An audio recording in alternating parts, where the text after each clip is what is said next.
6월 20일 목요일, 오늘 10% 이상 급등한 종목과 그 이유에 대해서 알아보겠습니다. 오늘 장은 오후 5시 키움증권 기준으로 코스피 지수는 0.37% 상승한 2807.63포인트로 마감했습니다. 외국인과 기관은 매수로 임한 가운데 개인은 매도로 대응했네요.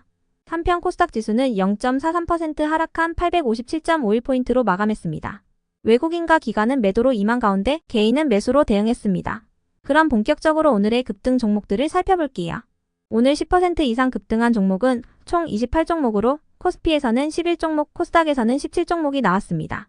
이 중 상한가 종목은 코오롱글로벌, 깨끗한 나라, 에이프릴 바이오, 캐리소프트, 풍원정밀 5종목이고요. 오늘 하한가 종목은 없었습니다. 총 28개의 급등 종목들을 한데 모아서 섹터별로 묶어보니 3개 테마로 나눠볼 수 있었어요. 그 외 나머지는 개별 이슈로 오른 종목들인데요. 먼저 1번 동해유전 섹터입니다. 한국석유공사가 기자 간담회를 통해 동해 가스전 탐사 및 개발과 관련한 국내외 자문단 검증은 물론 글로벌 메이저 석유기업의 추가 검증을 완료했다고 밝혔습니다. 특히 세계 최대 석유가스 기업인 엑슨모빌이 검증 작업에 참여했으며 엑슨모빌은 한국석유공사가 축적해 놓은 대왕고래 물리 탐사 데이터 등을 열람하면서 투자 여부도 저울질 중인 것으로 알려졌는데요. 이 같은 소식 속 이번 주 금요일에 정부와 한국석유공사가 해외 투자 유치 및 가스전 사업의 큰 방향을 설정하기 위해 동해 심해 가스전 개발 전략 회의를 개최한다는 소식도 동해유전 테마에 지속 기대감으로 작용되는 모습이었습니다.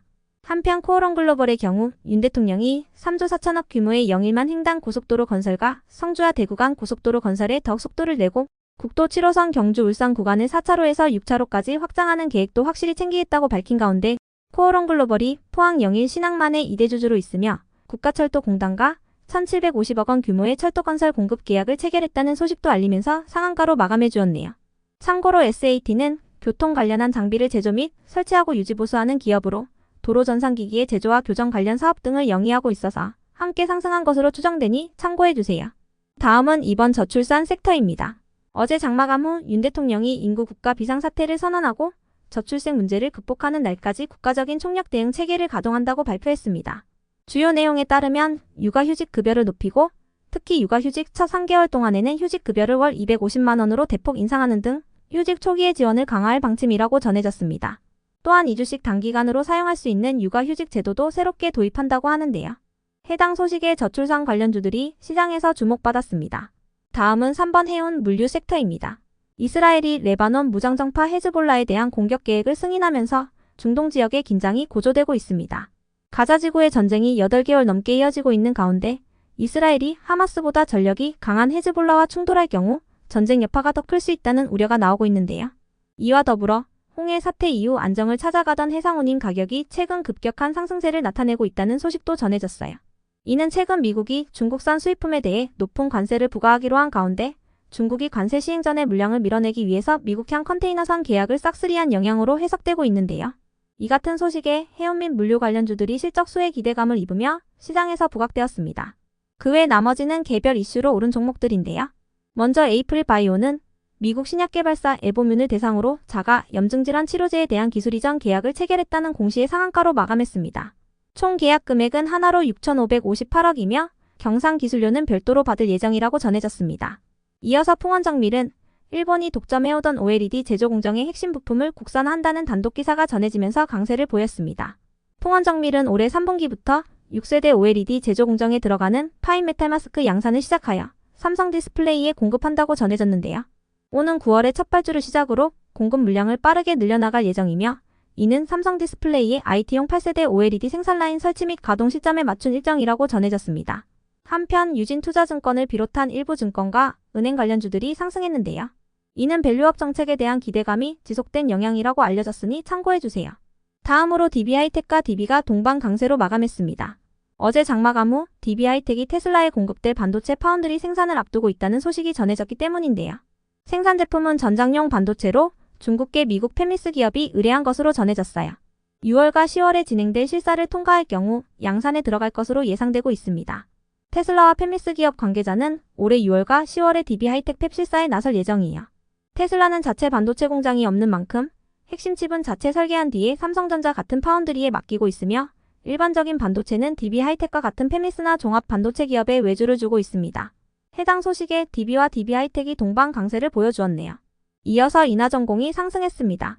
아시아나항공 화물사업부의 인수 우선 협상자로 저가 항공사인 에어인천이 선정된 가운데 인하전공은 에어인천의 실소유주나 다름이 없는 만큼 결국 아시아나항공의 최대 주주는 인하전공이 될 수 있다는 기대감이 부각된 모습이었는데요.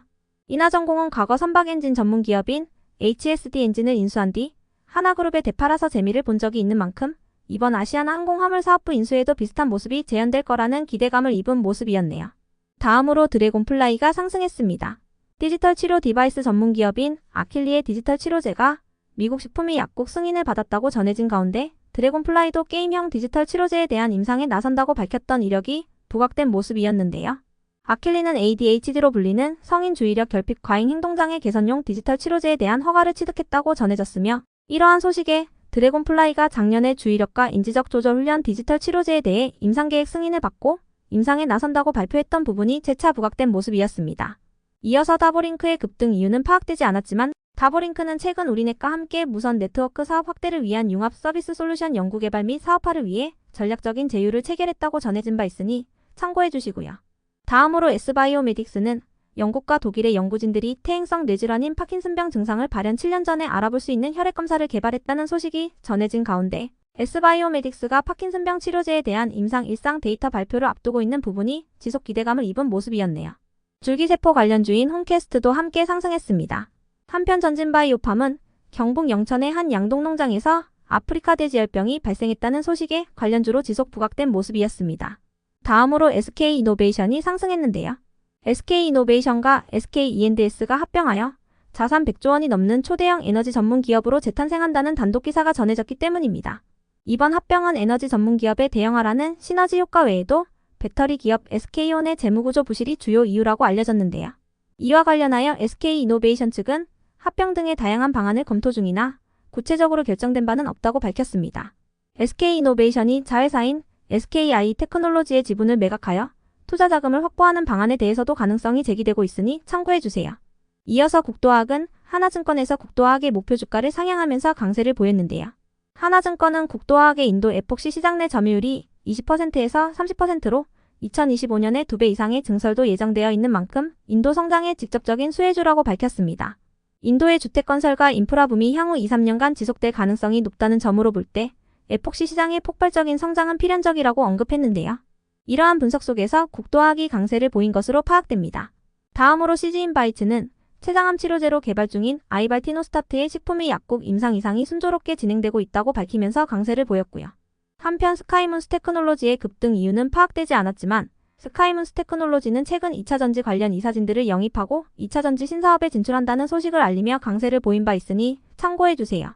이어서 카페24는 유튜브와 함께 세계 최초로 유튜브 쇼핑 전용 스토어 개설 기능을 출시했다고 밝히면서 어제 상한가에 이어 오늘도 강세로 마감했습니다.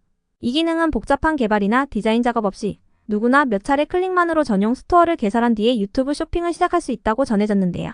기존에는 카페24의 자사몰이 없는 크리에이터는 유튜브 쇼핑 기능을 이용할 수 없었지만 앞으로는 가능해진다고 알려졌어요. 해당 소식에 카페24가 강세를 이어가는 모습이었습니다. 이어서 리가캔바이오는 내일 기업 설명회를 앞두고 있으며 연구개발 진행 현황과 신규 연구과제, 중장기 사업개발 전략을 소개한다고 전해지면서 기대감을 잇고 강세를 보였습니다. 다음으로 SOP는 아프리카 TV에서 상호를 변경한 기업인데요. 유안타증권에서 아프리카 TV가 해외 사업 확장으로 성장성 회복 모멘텀을 확보했다며 긍정적인 전망의 리포트를 내놓으면서 강세를 보인 것으로 파악됩니다. 유안타증권에서는 트위치 고과금 사용자들이 아프리카 TV로 이동하면서 아프리카 TV의 1분기 결제 비율이 3.5%에서 4.5%로 급증했다고 분석했는데요. 2분기에도 고성장을 이어갈 것으로 분석했습니다.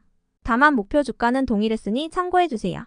한편 신성통상이 급등할 만한 호재나 공시는 파악되지 않았지만 K뷰티와 패션이 동남아 관광객 사이에서 인기를 끌면서 주요 백화점의 외국인 매출이 크게 늘어나고 있다는 소식 속 의류 관련주로 강세를 보인 것이라 추정되니 참고해주세요. 그럼 오늘의 거래량과 거래대금 상위 종목들을 시장별로 살펴보고 마칠게요.